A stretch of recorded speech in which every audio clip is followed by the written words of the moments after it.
Hello, and welcome to Relatable Bitches Podcast. I'm your host, Heinna. And I'm your host, Marj. We're so excited to have you here with us today. This is the space where we will dive into all the messy, beautiful, and totally relatable aspects of life. From family and friends to career struggles and everything in between. We're here to keep it real and have some fun. That's right. Our goal is to create a community where we can laugh, cry, and feel understood. So grab your favorite drink, get comfy, and let's get into today's episode. This podcast addresses family issues and other potential sensitive subjects. Listener discretion is advised. Welcome back to the second part of our enlightening conversation with Catherine. Join us as we explore her experiences in the startup space, her thoughts on evolving role of women in technology, and her advice for those looking to carve their own paths. Catherine's unique perspective on finding joy and purpose in both life and work will leave you motivated and ready to take on new challenges. You can find part 1 linked in the description. I actually wanted to ask you a little bit about your businesses. Stray away a little bit from the actual everything that you've been through, because I think they don't go hand in hand. It's not, your businesses aren't relevant to your experience of what you went through. Yeah. I was really intrigued with everything that you've done, or everything that you're doing, I should say, because I believe that there's a lot more in store that you're actually putting together and that you're going to be doing in the future. How has it been adjusting? Because I believe a lot of women think that there's a certain structure of how you have to do life. Right. You go to school, you either find a man, you get married. There's different versions of it, but they all go the same way. It's, you take time off when you want to have children. You take a step back from your career. Do you have advice to women when it comes to you really can do anything you want to do, but maybe not all at the same time? That's one of the things that I say. It's, you can do anything that you want to do and achieve, but probably not all at the exact same time. No, and I'm sure you've experienced this as well. You've built everything one by one or anything, something like that. So what sort of, do you have any advice or to women that have that in their mind, that it has to go a certain way? Yes, I actually do. I'm more of a realist. I'm not going to be one of those people to say, oh, and you want something, you can do just anything. I'm sorry. I'm not that type of person. Yeah. You have to be confident and competent in order to do something. You can be passionate about something, but you don't have the competence for it, and it just turns south. It just goes downwards, right? And the other thing can happen too. So I think there are different ways to think about this. Like maybe find something that makes you feel happy. Just you don't expect anything other than happiness for something. So let's say for me, I'll give an example. Like I said, my attachment style had been anxious. I carried like an anxious attachment style, and then I became secure, more avoidant, so around that. So I already know the things that I need to correct myself, right? I tend to worry a lot. But the way that, in order for you to be in the moment and to feel content and to feel happy, joyful, so to speak, is to live in the moment, right? So I tried to find those things for me. And for me, those things would be diving, flying a plane, and pole fitness. Because those, let's say diving, when you dive, you literally have to focus on your breathing, you have to check on your oxygen, you have to live in the moment. And trust me, the water is so beautiful, right? And I tend to feel so small whenever I dive or whenever I fly a plane. And then your perspective about your worries also changes, because this is you, this is the world. What are you worried about? So I found that in me. And I think it pays well if you try to find your hobbies or that thing that makes you feel calm or peaceful, and to translate that, you feel joy. For me, happiness is based on happenings, and joy is something that you feel within, and you find these channels to just amplify that. So that's one side, right? But if you know the concept of ikigai, you find that side, and then you find something that gives you purpose or profit. So this is where the passion and competence comes in, right? So what are you good at, and how do you make money from it? Because at the end of the day, money is a practical thing, and this will be the one to lead you towards doing your passions in life, or being comfortable, or supporting the core values that you live, right? So in my case, I had been a licensed nurse, and my favorite subject is pathophysiology. diagnosing things, people trying to create a flow chart out of everything. And that's why when I went out of this relationship, just to share, I even had the flow chart just to point out how it started, how it ended, just to ground me. Because I know that's my strength. I really know that has been my Yeah. strength. So after nursing, I worked in a pharmaceutical firm. I became a licensed nurse. I have my favorite subject. I went to a pharmaceutical firm. I worked, and there's this project in tech that no one wanted to take. And I'm like, but I'm passionate about flowcharts. I'm passionate about knowing how things end up in a certain way, diagnosing, creating all these like operations and stuff. That's how I actually Yeah. started. I took on the project. I had no clue of, I just know that I love that and I was good at it. So I took on it. And eventually I ended up in the startup space. I ended up being in a tech incubator that launches like startups. And eventually I became a partner. And I didn't really overthink that. I just decided it's something that I can make money of. And at the same time, I loved it. It's like a passion. I could do it like eyes closed, but I get profits from it.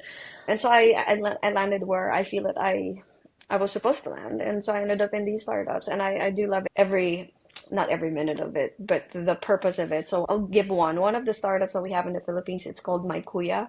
Mykuya means my brother. And we have this concept wherein a brother is the type of person who helps you out with things, right? Just to help you out. And that is an app that creates consumers and businesses to services. And that in itself is a social enterprise because the byproduct of that is creating a million opportunities to Filipinos. So knowing that I'm able to give back to the community while using my skills by building all these companies, it gives me the sense of fulfillment, right? But whatever I'm getting from that, it also pays off the things that make me just simply passionate because I'm a multi-passionate person. So I think you have to find your own like hack to it. First off, I think you have to determine what success means to you, what makes you happy, or what gives you that feeling of joy, not happiness. I'm sorry, because those are two different things. Yeah, and what are you good at? And try to find a hack towards there. I love that. So Yeah. How do you see the future of women in tech? Do you see it evolving, or do you see it still staggered, slow movement? actually, I don't really have a strong opinion because I think right now in itself, we do now have communities that showcases women Yeah. in tech. I do mentor women in tech, so I'm part of WomenTech network. It's a group of like women all over the world, and we create opportunities from there, mentor them, share our thoughts, our thoughts and our experience towards like certain subfields, so on and so forth, wherein we help each other. And Awesome. I think based on my observations, actually you're more marketable right now, especially when you're women and you're in tech. That's at least what I think. Yeah. And it's more recognized now compared to before when you have to fight. I look, I'm 37 years young, and during the time that I was in tech, I was in my 20s, and it was still like a male-dominated space. I remember in my company, Yeah. I was the only woman who actually was in the executive team for about like 3, 4, 5 years. Then when I started being the managing director, I started bringing in more women to just not to prove a point. I know the strengths, and we all have our strengths biologically and weaknesses as well. But I've seen it, Yeah. and so far it's been the reception of the general public or globally to women working in tech has been favorable. Awesome. Yeah, I love that that. was actually the same thing that when I got asked that question, that was actually Yeah. my similar sort of viewpoint because I worked at IBM Oh, you did? Okay, so how is not to even previously. ask us. So, Okay. well, Okay. it was an amazing company. I actually Okay. loved it when I worked there. However, we could actually see, so while I was there, I could Hmm. see the evolution. I could actually see the movement. It went from my Right. first year when I was there was no women that came in through the graduate program, Right. to by the time I left, there was more women than men being employed through the graduate programs. Yeah, nice. And it was amazing because, for example, if I needed assistance, I didn't have to Hmm. wait anymore. The guys were it just felt like they would drag their feet and oh, I'll be there in 15 minutes. And then 3 hours later, you're still waiting for them to walk down to catch Hmm. an elevator down to see you. Yeah. Where all the women, it's like they were thirsty for it. So it's like if you had a problem, they were just on it, getting Right. it done and moving forward and moving on to the next thing. And then it Hmm. was funny because I actually ran into somebody a couple of, oh God, maybe even last month. was probably, I think it was just Okay. before my birthday actually. And she worked in the IT department at IBM. Right. Like she was actually one of the software people that helped help desks and things like that when something went down. Yeah. And she's now the director of her own company. She's done her own startup. She's now got, I think she said something like 60 employees under her all across Australia. They do services and all that sort of stuff. And I just thought that was so amazing to where she started from to where she is now. And she was telling me like all these different ideas that she's got. And I was like, yeah, I love it. Go for it. Reach for the stars and keep going further. It's so nice to see that sort of dynamic change. Yeah, So I to think start it's also- seeing those changes was nice. It was nice that I could go to somebody else, not just one of the men if I had an issue with something. I had that better connection with the women in the other teams than some of the men. No, I mean, And it gave me has the changed. confidence to grow and be able to put myself up for the promotions. That's why I was able to put my name forward, because of the confidence of the women that I saw in the company that had reached those levels. And I was like, sweet, if they can do it, I can do it too. Right. But seeing more men involved, it was very intimidating. And I just thought, oh God, okay. I've got to compete with all these guys. And at the end of the day, there was no competition. And we were just below the service delivery managers. Like we had all worked our way up, that it was literally a team of just women in it. And we were like if call center couldn't deal with it, or if client services couldn't deal with something and there was a problem, but it wasn't yet to be escalated to like the service delivery managers, we would be the ones to handle it. My team was the one that actually handled whatever issues, complaints, problems, all that sort of stuff. We were the ones that kind of got the job done.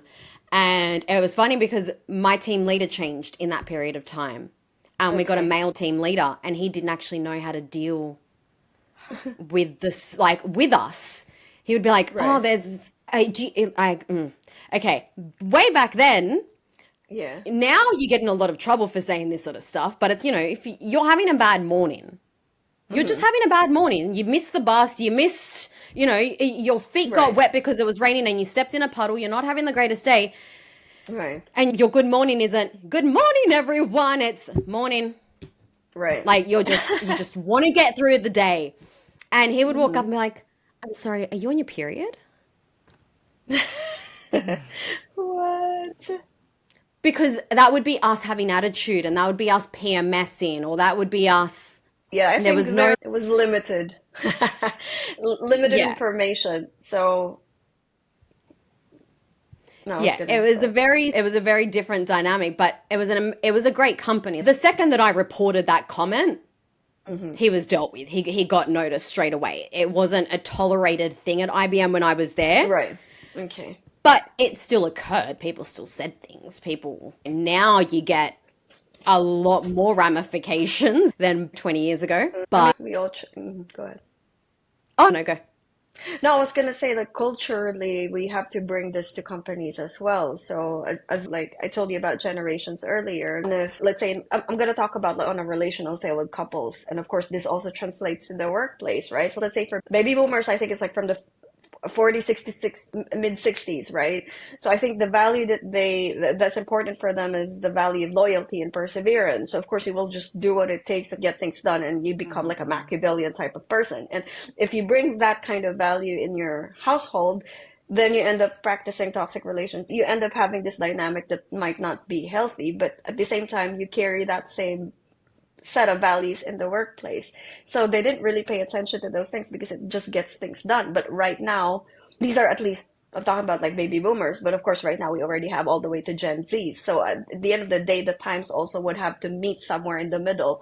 And that's why I think that when these things happen in the office compared to before and now, it had been dealt differently. Like you can't say those things anymore, those type of. Yeah, I just wanted and to add don't get that me wrong, I actually even conversations with friends of mine, and it is still being said. Things like that are still being said in today's day and age, and I've had to pull my friends in line, going, "That is so inappropriate. You do not go and ask your mum that question. Don't ask somebody in the workplace. If you're contracted to go into a workplace, Right. Do not ask the receptionist, oh, when are you planning to have children? Oh, those questions. Oh my God. No. Yeah. But Yeah. people are still asking it, and it mortifies me. I'm like, how are we friends? Yeah. The fact that you asked that question, you and I should not be friends. But at the So same token, this, I'm going to teach you. Let's go through a bit of an education thing of what you can say and what you can't say. yeah. Let's unwrap it. And we have that conversation, and they do appreciate a lot more, and they can go back to their workplaces, actually apologize with knowing Right. what they did and how wrong it actually was, which has saved their asses on multiple occasions. To me, it's still disappointing that it's still occurring, though. Yeah, I came from an Asian background, by the way. So I was born and raised in the Philippines. And then, of course, my family immigrated to the US. And like I said, I have an Asian background. So it's funny because during the holidays, it's common. It's funny. I can't say it's funny, but it's just so common for people to comment on other people's weight. When are you going to get married? When are you going to have kids? When are you going to get proposed? It's funny because if you go to Thailand, the way that they call your attention when they try to sell shirts or whatever, oh, we have King Kong size shirts here, whatever. And that's how they call attention of people who are not Asians because of the size, whatever you call it. But and for them, that's quote unquote like normal. But if you think about it, that's rude. Or let's say you haven't seen your relatives during the holidays, and the first thing that it was, oh my God, you gained weight. Oh my God, you look so thin. Oh my God, it looks like you haven't eaten. And in the culture in Asia, especially if it's the elders who say this, they have a pass for it because they have that kind of pass because of the years that they have lived. Yeah. They're like seniority. So whatever they say, they get away with it, even if it doesn't really sound right. So it's unfortunate, but I'm just saying, like coming from an Asian background, and I'm not saying that all my relatives are like, no, not at all. It's just that had been my experience. When you meet someone during the holidays, you haven't seen, them in a while. The first thing that they comment is like, oh, your face is so swollen, or your face. And they say it as if there's nothing wrong, and you would have to be the one to put the boundary and say that's not right. Yep. Yeah, and if you put that boundary, by the way, and if you're younger, then that makes you rude. It's a bit, I don't know, it's just, Oh, yeah. I was called rude yesterday by my own mother. there you When go. my own mother said something when I spoke to her, and I went, oh my God, you cannot say that. You cannot say that, Mom. I will not be repeating what she said on here. But I was absolutely mortified, and I got really upset at her, and I was like, no, I never want to hear you say that again. Even as a joke, never again. Never want to hear that come out of your mouth. And she goes, oh, but I'm just talking to you. And I went, exactly, and I don't want to hear it. That's the point.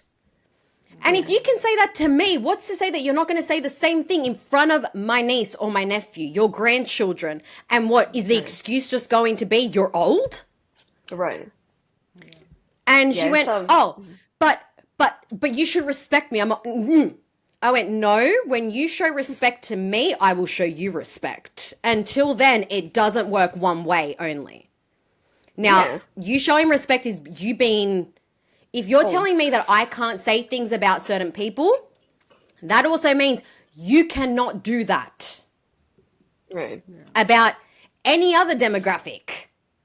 Because what I had said was something about my biological father. But then she went and said something that was so inappropriate about race. Okay. And I went, those two do not go hand in hand. They're not side by side. They're not equivalent exchanges here. There's one that one person did something specifically to me that I am unhappy about, and I'm venting to you. Ooh, there goes my microphone. Right.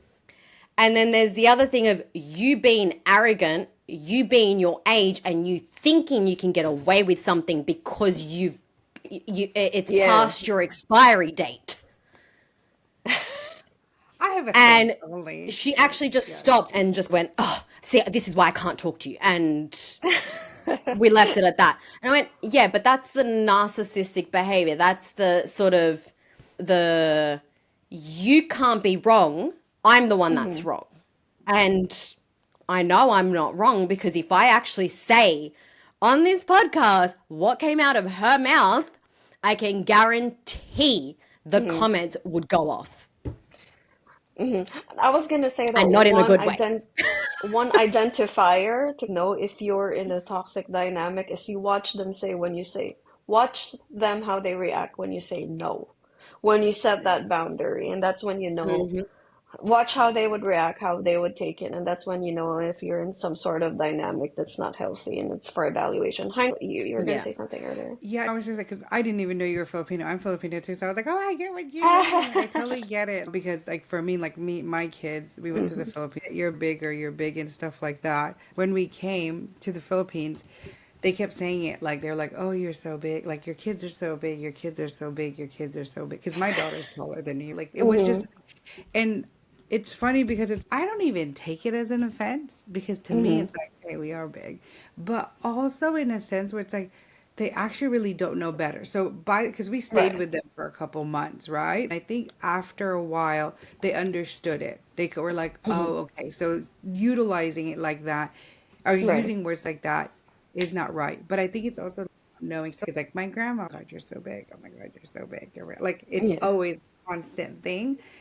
Hmm. But I think now I think of it as like in their mind that's just really how they think. And I'm not giving them an excuse. Look, like Yeah. I like to me I could take it. Like that's why even I prepared my kids. I said, "Hey, we're going to the Philippines. This is what's going to happen." And like they don't think of it as anything rude. And I'm not saying it's right. And I even tell them Yeah. I'm not saying it's ever right.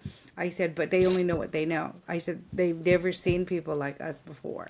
I think that's another thing, like with the elders, because I'm old now, but I feel like with the elders, that's what I think it's just in their brain, that whole, you said, depending on what generation they're in their brain and mentally, they just think that's what it's supposed to be because that's all they know. And of course, yes, you have time to learn and stuff, but Hmm. because for me now realizing it, like my daughter's 11, right? I'm Hmm. 35. So she thinks I'm like the oldest thing in the world. She's just like, you're so old. Like, you don't even know. Like, I didn't even know what the heck a Gen Alpha was. I was like, what the hell is that? And so she's telling me these things.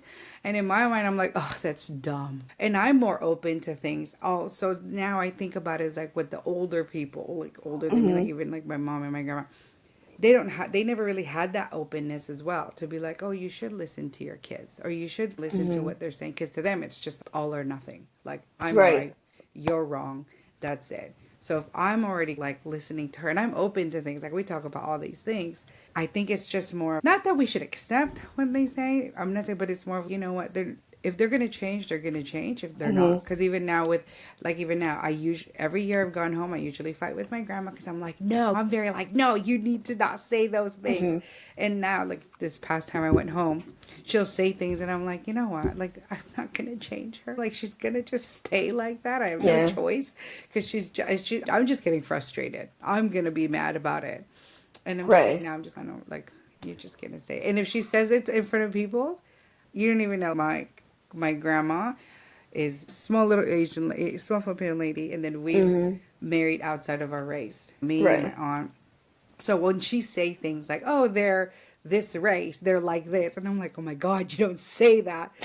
But I Yeah. think in her brain, in her mind, she's just like, "Why? What's wrong?" And I'm like, "You don't say that. What are you talking about?" But I think Right. again, generationally in their brain, they just that's where they stick. And same with us. I'm sure like kids that are younger than us just are gonna think we're just old. But we, yeah, in our face, we're like, no, that's pretty okay. And they're like, no. But things like I say now, my daughter's, you don't say that. And I'm like, why not? Who cares? And she's like, no. Yeah, so yeah, that's just kind of like my Actually, Hmm. just perspective you of it. saying that, Yeah, when I was doing the screening for everybody that yeah, yeah. had Yeah. applied to be on the podcast, one of the Right. people was actually an older gentleman. And I had this Okay. conversation with him. And I just went, do you mind if I just go off topic? But what is it when you age? Do you just stop giving a fuck? Is that why?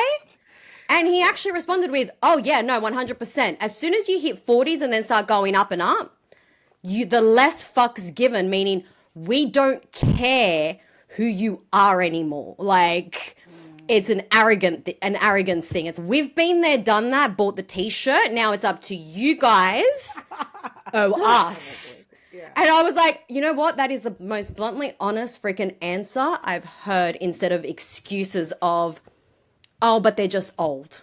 Yeah. I was like, you know what? You've taken responsibility for what you've said. Congratulations. Bravo. I was like, I will definitely be getting you onto the podcast because we need to unpack this. But the only person, I think he said he was 60, 68, 69, something like that. So close to being 70. Okay. And he was like, yeah, the less fucks given, really, as you age. Okay. So whatever comes out of my mouth, if you have a problem with it, you need to go work on that. Wow. You need to go. Yeah. That's what he said. You need to go work on that. Okay, I've said that to people in different contexts.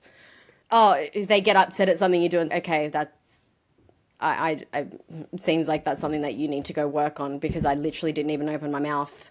Like, I'm just standing here, and if you have a problem with me, that seems like a you problem, not me. Yeah. If my face annoys you that much, maybe stop. Close your eyes. Exactly. Exactly. Close your eyes.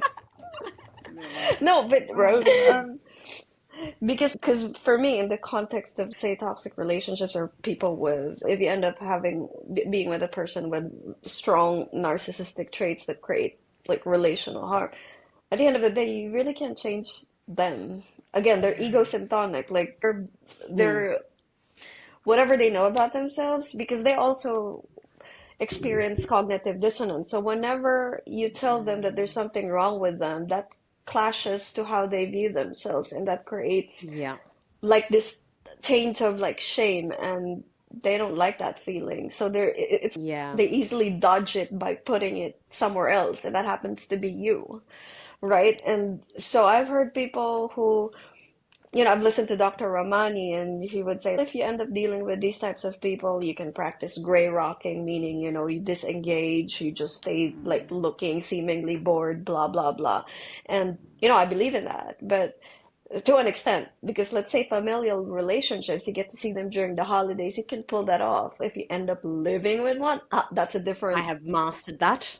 Yeah, you totally, sorry. If you're living with one, oh my God. I actually thought about this. Let's say I already knew when I was in that situation that, okay, it's confirmed, I'm with one. Now I have to practice A, B, C, D. If I had all the information by then, I would have left.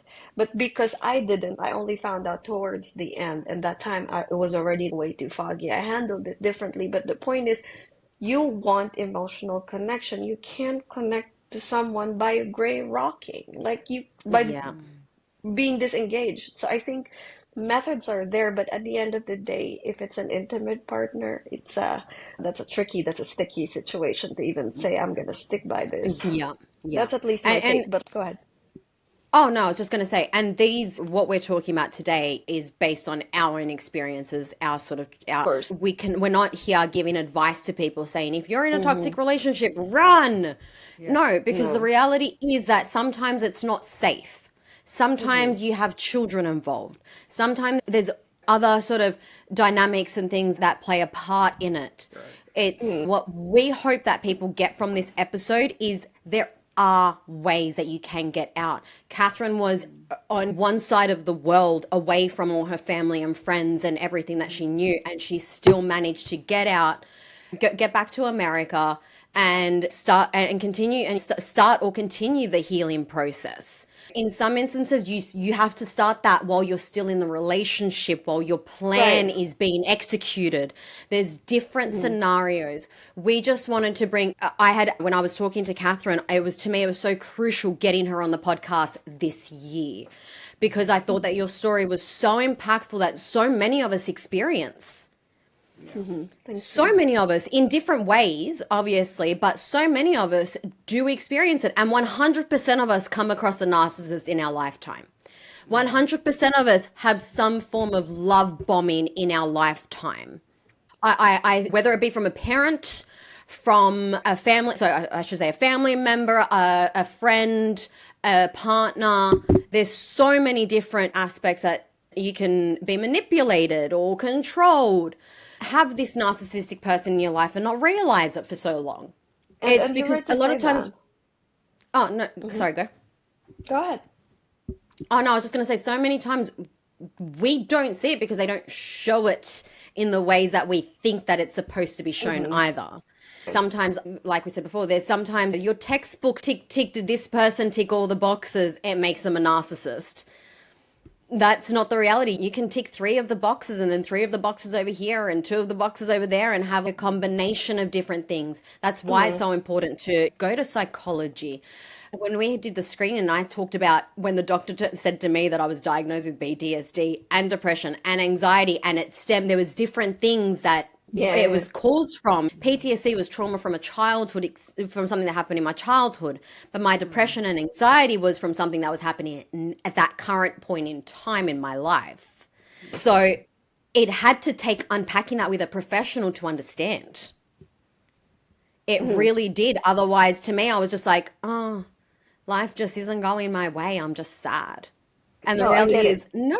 There's a lot of things and that the psychologists, the doctors were the ones that had to help me understand what I was actually going through, actually give the sort of names and the tools to be able to overcome what I was going through at the time. Yeah. What you said before, I thought it was so important and so crucial that even if you think everything's fantastic, go see a psychologist. It doesn't have to be forever. I don't think that you need to see a psychologist for the rest of your life. Yeah. But go get some of the tools that could help you understand, that can see, and always be honest with your psychologist. You cannot withhold things. I'm going through this stage at the moment with my psychologist where there's one thing that I'm withholding from her, and I know it's the most detrimental thing. So I've worked on it, and now it's okay. My next appointment, that's it. I'm going all out. I'm just going to verbal diarrhea everything that's in my head. And because my healing journey can't start until I'm open about it. No, it is true. And that's what makes us different from people who have certain traits that prevent them from doing so, right? Because like I said, love bombing is a way for them to prevent some sort of pain, and for you to be on the receiving end of it, to actually believe them, and for you also are in that space because of some wounds. The difference is the way we see ourselves, like what's our part in this. They don't see that, and so we move forward. They don't, unless something happens, and this is the only part we could really control. I also wanted to add to what you said, Marj. So you said you were diagnosed with depression. It's really good to talk to a healthcare professional or to get yourself checked, because from a healthcare perspective, awareness, prevention is better than actually curing it, right? Which means even depression, you can be diagnosed as chemically depressed, which means you don't exhibit signs and symptoms of being depressed, but your chemicals will tell you otherwise. So you see there, you can look that up, and you can take as much as vitamins, all the vitamin supplements in the world, but you end up having a malabsorption syndrome. So there's like lots of things. And I also wanted to add that right after I confirmed that I was discarded, right? But actually, before my discard, I started following the steps of my therapist. I'm just gonna give an example, and I think this is important. Maybe if the audience finds everything all familiar or sounds like too familiar, this is something that I did, and this was because of my therapist, because my strength is I am an analyzer, like analyzing. I like collecting data. So for 10 days straight, my therapist told me, anything that you want to bring up to your partner, like a feeling of upset or anything that makes you feel like you're walking on eggshells, don't talk to him about it. Write it down. Then you categorize it in yourself, but don't talk about it with him. And then we already were in a couples therapy then, so it's a separate therapist. So we didn't really talk about we didn't have any fights, nothing like that. And so I did it perfectly. When I say I did it perfectly, I followed instructions. So during our therapy session, he was so proud to say, oh, we didn't have any fights, we didn't have anything. It was like a pleasant week, blah, blah, blah. And then so the therapist asked, why do you think that is? I just shut up. I want to hear. And he said, I think we were just being mindful of what we talk about. So that hit me. So which means that the only way that this relationship will work is if I put myself last, if I lose my voice, if I this, you write that down. And then you think, are these worth it? What are you getting out of this trade-off? Do you know what I mean? And then you decide. So it's not, how do you say that? It's a good exercise, I think.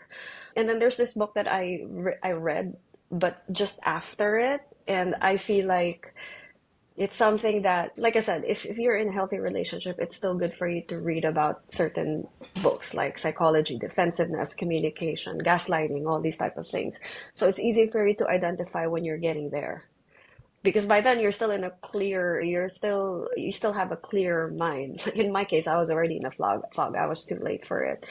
And so that's why, in a way, this brings me redemption to being on your show, or to actually do what I'm currently doing right now, is because people think, I think people have to know how it looks like, how it feels like, how it sounds like, because I did not Yeah. have that opportunity during when I was in there. I just didn't. And it's also not helpful. I was thinking, I wish that his ex could have just warned me about it, contacted me, whatever. And or I wish my friends said something about it, because they picked it up. They just didn't say anything to me, because they were like, "Oh, Kate is a big girl. She can handle it. She's in the defense. She has done Yeah. anything." Like blah blah blah. But if you also think about it, it's, would you even believe them when you're already foggy, when you already put them as, and I didn't, right? So you can't Yeah. place that. But right now you're on your own. Abuse isn't your responsibility, but healing is. So you're left with Yeah. that. I like that. No, I love that. That is I love beautiful. that. Yeah, Love correct. that. All right. Well, lastly, what's next for Catherine? Any exciting projects, initiatives Mm, on the horizon? No, so actually, right now, I told you that I really wanted to put it out there in a way that I want people to see how it feels like, sounds, and so I actually created like a book of poems about my experiences, to cite different situations where it might resonate to other people, Yeah. and I'll be able to have that before the year ends. In a way, for me, it resembles to a funeral of some sort. It's okay, that's like my final project, and then I move on, right? And will that be Honest, available everywhere? yeah, that's gonna Like, be will available that be available on globally. Amazon everywhere? Yes, and I could send you the link. Amazing. I'm also on Threads right now. I'm sharing my notes there on narcissistic abuse treatment, my notes on that certification program and specialized trauma. And sometimes, every now and then, I would answer questions from the users if they have. I like sharing, imparting my knowledge. I love the idea of reading. So I'm in therapy, but at the same time, I'm That's also in beautiful. school. Right now, it's really just about myself. Look, I spent a year and a half of my relationship in that relationship. Like I told you, March, my story, I had to study Swedish in order for me to live there in the long run, to Yeah. sacrifice my opportunity to rejoin my family here. I had to do double shifts in healthcare just to do something while studying, and I assumed the role of being a bonus mom. I lost myself in the process. I haven't done my skincare, my fasting, my everything. And I even told you this story wherein whenever I post like a photo of myself, and or like a podcast, or like when people comment, even though I'm not in charge of those comments, if he ends up being disappointed about the comment or whatever I post, that would be my responsibility, and I would have to be accountable for that. And so I stopped taking pictures of myself. I stopped doing lots of things. So I told myself that for all the love and resources and time that I've given in that year and a half, I want to give that same amount of time, effort, and resources to myself. So I want to like just spend a Yeah. year and a half to fill the void, because I want to make sure that I'm not going to be the next narcissist in my next relationship, because as narcissism is learned, there's a part that is genetic and there's a part that is learned. And so when this Yes. happens to you, there's a chance where you end up with a worse kind, or you end up being the next one. And I don't want to be in that void. And so I just want to make sure that I stay healthy first in order for me to decide right after what is next. So by the time that I'm out, I'm not out to fill in a void or to fill in loneliness, because like I said, I love my space and I love my sense of independence. And I want to be able to get back in that space so that I am in my clear mind when it's time to out there, see what's in there, what the dating pool is, if I even feel for it. So the focus right now is just to channel everything back to myself. And I think that's the best route, rather than usually the narcissist way is to just dodge the accountability and, the experience. And so they usually look for someone else quickly Yeah, yeah. to, Yeah. Perfect. and No. that is not the right way. Yeah. Yeah, I'm so glad that you're actually taking the time to just work on you, heal you, know that it's like I said at the very beginning of this call, it already in a month since we've spoken last, it already seems you're well ahead of where you were a month ago when it Thank came you. to your journey, when it came to healing. That conversation was, like I said, it was quite an emotional sort of conversation that we had that day. And it just listening to you today just goes to show that I am so excited to watch what you do next, where you go from here, because I can only see you going up, up, and upwards from here, honestly. Everything that we've Thank you. discussed today is so important to have open communication about. If there is anybody out there that is going through domestic abuse, emotional abuse, and in any forms, family, friends, partners, anything, reach out, get help. Whether it be a doctor, psychologist, a friend, find a real friend that can help you be able to get out of a certain situation, or just listen to. Somebody that you can actually talk to that isn't there judging you, that is just going to listen to you and be there for you. Because sometimes that's all we need. Sometimes we just want to vent. We don't need somebody that has all the answers. Sometimes we just want to vent. And sometimes me and my best friend, if that's what we want to do, if it's just a ventful conversation, that's how we start the conversation. It's, I need to vent, I just need you to listen. And the other one's, go for it. Got my headphones in, ready to go. And I'm glad that I found my sort of tribe in that sense, because it has helped me heal. It's helped me be able to go through my journey. And it also helps me realize who's actually there for me in the darkest times. There was a lot of people that used to float around me being like, oh yeah, we're your friend, we're your friend. And then at my darkest, they just disappeared. True. And it made me realize, yep, definitely. Now I know who to keep at an arm's distance and who I need to draw closer in, who vibrates at my level of energy. No, I wanted to add, if that's okay, because I know that you focused on the emotional aspect of finding your support network. There's this framework, it's a support system framework that when you're going through something, or when you're not sure of what you're going through, it's helpful to have a support network that has like different functions. Example, if you, this is just me oversimplifying it, but you have a friend who has the knowledge, you have the friend who can sort out the practicalities with you, let's say apartment rent, so on. Knowledge, I'm talking about someone like me, like a professional, not a therapist, like just knowledge based. The other one is like emotional, like a therapist who can actually lead you professionally. So there's 5 types, and if you can identify those types of people, it would really be great, because that also means that you've covered all bases. And then you just, it's because sometimes like when you just focus on, again, I'm a realist, so this is how I operate. I understand that emotionally you need that, but if you stick to just tending to your emotions and you're not moving, let's say, what is next? What are you going to do? What methods to do? Do you know what I mean?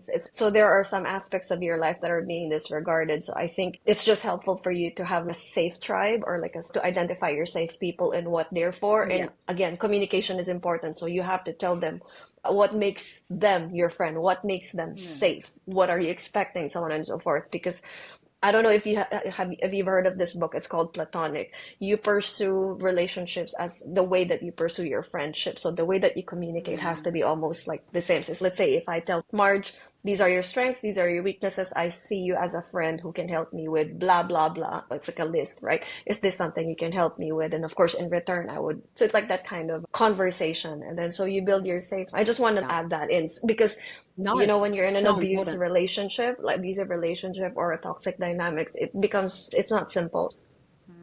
Complex, especially when you're sharing with someone who, yes, you vent emotionally, but they can't really they can't emotionally comprehend because they have never been in that situation. That doesn't make them less empathetic, don't get me wrong. But what are you going to do about it? What is there to catch? It's different, right? So it's literally just for listening. But it makes it gets So at least that's where I'm getting at. Yeah, you're right. You have to find the tribe that's right for you. Are you loving the Relatable Bitches podcast? If so, make sure you follow us on socials: Instagram, Facebook, TikTok, and LinkedIn, and to get all the updates on when the new episode drops.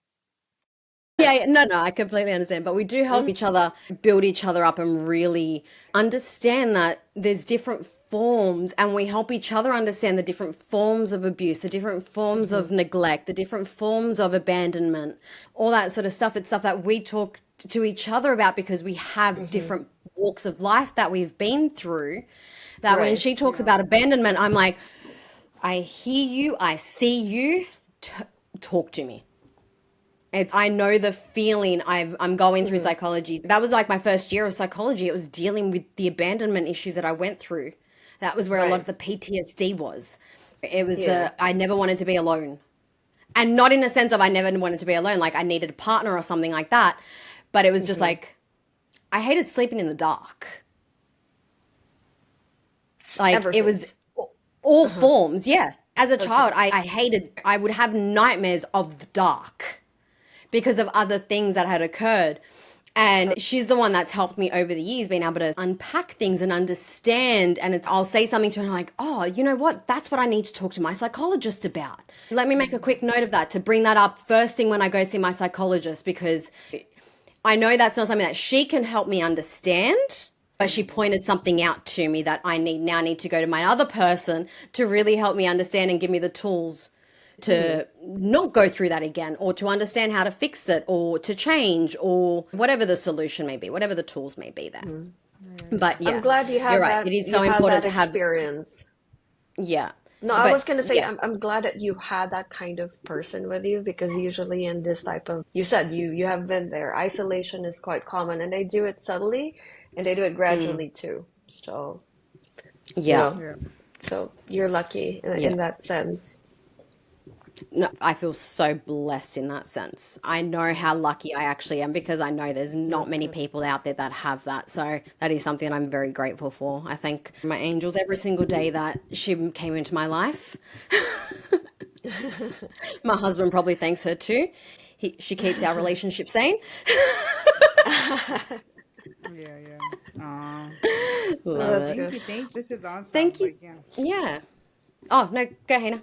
Sorry. Oh, no, I was just saying, this is awesome because it's like a lot of us don't know until we, like you said, we're in a fog until we get out of it and such. It's nice to be able to talk about this and know that. I think people forget that you could be strong or known to be strong, but that doesn't mean that you have to know everything or that you have to be always in doing the right thing or know the right thing, but being able to be vulnerable to share this with the world, and you being able to do it not in a sense of look, not as in a victim mentality, but more of a, hey, I went through this, I'm going from it, and the fact that you even want to take a year and a half to really like embrace and try to figure everything out, it's amazing. So I definitely thank you for that, to share with the world, for sure. Thank you for having Yes. me. It also gives me this channel, right? I told you that my purpose for why I reached out to Marj is to not make sure, but I want people to be more knowledgeable than I was when I was in that Yeah, fog. And exactly. Yeah. there's such thing as like